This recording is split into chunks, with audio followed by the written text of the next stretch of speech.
Hello everyone. Today in this video we will discuss a very interesting poem Amanda for class 10 from First Flight book.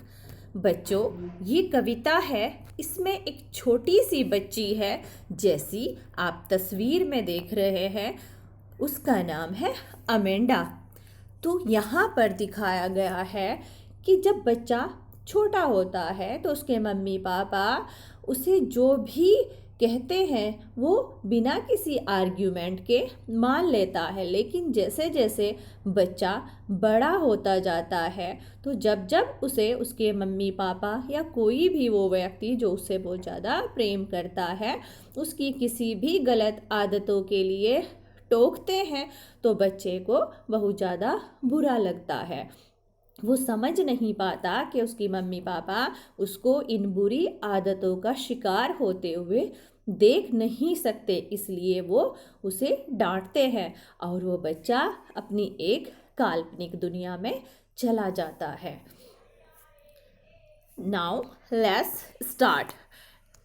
Don't bite your nails Amanda, don't hunch your shoulders Amanda, stop that slouching and sit up straight Amanda. यहाँ ये जो starting की lines हैं इनमें Amanda की mummy Amanda से कहती है don't bite your nails Amanda, Amanda अपने नाखून मत चबाओ। Don't hunch your shoulders Amanda, hunch का मतलब है झुककर या फिर झुकाकर, अपने कंधों को झुकाकर मत रखो Amanda. Stop that slouching and sit up straight Amanda, slouching कहते हैं आलस की स्थिति में झुक कर बैठना। अमेंडा की मम्मी कहती है कि आलस की स्थिति में ऐसे झुककर मत बैठो, एकदम सीधे बैठो अमेंडा। अब ये जो 3 लाइनें हैं ब्रैकेट में दी गई है, इनमें अमेंडा है जो एक काल्पनिक दुनिया में चली जाती है तो वो क्या सोचती है ये बताया गया है। देयर इज अ लैंग्यूइड एमरेल्ड सी, लैंग्यूइड का मतलब है रिलैक्स, आराम की स्थिति में। एमरेल्ड सी का मतलब है हरा भरा समुद्र। अमेंडा कह रही है कि काश के ऐसा होता कि मैं किसी हरे भरे समुद्र में, हरे भरे समुद्र में आराम से रहती। Where the sole inhabitant is me, inhabitant का मतलब है अकेली निवासी, और मैं वहाँ पर एक अकेली निवासी होती, मतलब कोई और ना होता। अ मरमेड ड्रिफ्टिंग ब्लिसफुली, मरमेड है एक जल परी को कहा जाता है, जिसके बारे में कहा जाता है कि वो जल परी जो होती है वो ऊपर से एक लड़की की तरह दिखाई देती है और नीचे से फिश के जैसी होती है, जैसे कि यहाँ पर आपको तस्वीर में दिखाया गया है। तो अमेंडा सोच रही है कि यार यहाँ पर जो है मम्मी हर बात पर मुझे डांटती रहती है कि काश ऐसा होता मैं आराम से किसी हरे भरे समुद्र में अकेली निवासी होती और आराम से एक जल परी की तरह आनंद पूर्वक तैरती। फिर से अमेंडा की मम्मी आ जाती है और क्या कहती है, देखिए। Did you finish your homework Amanda, Amanda क्या तुमने अपना होमवर्क फिनिश कर लिया है।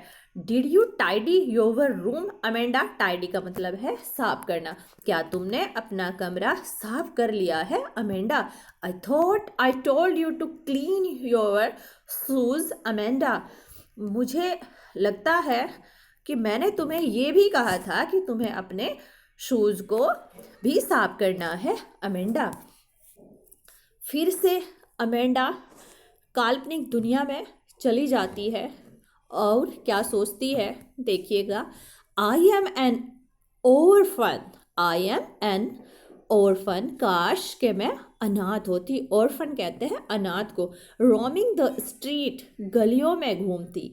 आई pattern soft dust with my hushed bare feet, bare feet नंगे पाँव, हस्ट का मतलब है दबे दबे आराम से तो अमेंडा कह रही है कि काश के ऐसा होता भाई, मैं तो अनाथ होती और गलियों में घूमती, धूल उड़ाते हुए अपने नंगे पैरों से, दबे दबे कदमों से घूमती। द साइलेंस इज गोल्डन, शांति कितनी सुनहरी होती है। द फ्रीडम इज स्वीट, जो स्वतंत्रता है वो कितनी मधुर होती है। फिर से अमेंडा की मम्मी आ जाती है।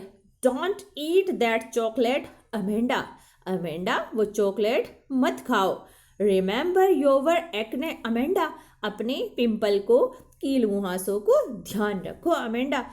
Will you please look at me when I am speaking to you, मेरी ओर ध्यान दो जब मैं तुमसे बात कर रही होती हूँ, जब मैं तुम्हें कुछ कह रही होती हूँ अमेंडा, अमेंडा मेरी ओर ध्यान दो। क्योंकि बच्चे अक्सर क्या करते हैं कि उनके मम्मी पापा या कोई भी जब उन्हें कोई बात समझा रहा होता है तो वो इग्नोर कर देते हैं, इधर उधर देखने लगते हैं, ध्यान नहीं देते उन बातों को, वो हमेशा इग्नोर कर देते हैं। फिर से जो अमेंडा है वो काल्पनिक दुनिया में चली जाती है और क्या सोचती है इस दफ़ा देखिए। आई एम रपुंजल, वो सोच रही है कि काश कैसा होता मैं रपुंजल होती। रपुंजल की एक कहानी है, बताया जाता है कि रपुंजल एक छोटी सी प्यारी सी बच्ची थी, उसको एक जो विच थी वो उठा कर ले जाती है और उसको एक टावर में बंद कर देती है। उसके बाल बहुत ज़्यादा लंबे थे रपुंजल के। जब भी उस जादूगरनी को ऊपर टावर में जाना होता था तो रपुंजल से बोलती थी कि अपने बालों को नीचे डालो रपुंजल, और वो उन बालों के सहारे ऊपर टावर में चढ़ जाती थी। तो यहाँ पर जो है अमेंडा सोच रही है आई एम रपुंजल, काश के ऐसा होता मैं रपुंजल होती। I have not a care, मुझे कोई परवाह ना होती। Life in a tower is tranquil and rare, कि जो टावर है, टावर में जो लाइफ है वो कितनी आरामदायक होती। जो टावर है, टावर में जो लाइफ है वो कितनी शांत होती।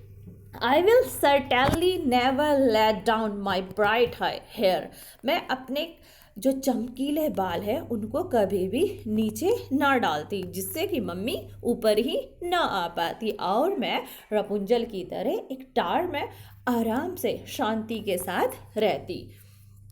फिर से अमेंडा की मम्मी आ जाती है। Stop that sulking at once Amanda, you are always so moody Amanda. Sulking का मतलब है उदास होना, उदास होना बंद करो, एकदम बंद करो उदास होना Amanda. You are always so moody Amanda, Amanda तो हमेशा मूडी दिखती हो, मतलब हमेशा मूडी दिखाई देती हो। Anyone would think that I nagged at you Amanda, हर कोई सोचेगा कि जब देखो मैं तुम्हारे पीछे ही पड़ी रहती हूँ, हमेशा तुम्हारे ऊपर बड़बड़ाती रहती हूँ। तो तुम्हें क्या करना है, उदास नहीं रहना है Amanda.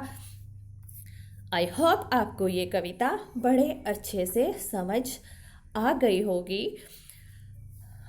Thanks for watching, thank you so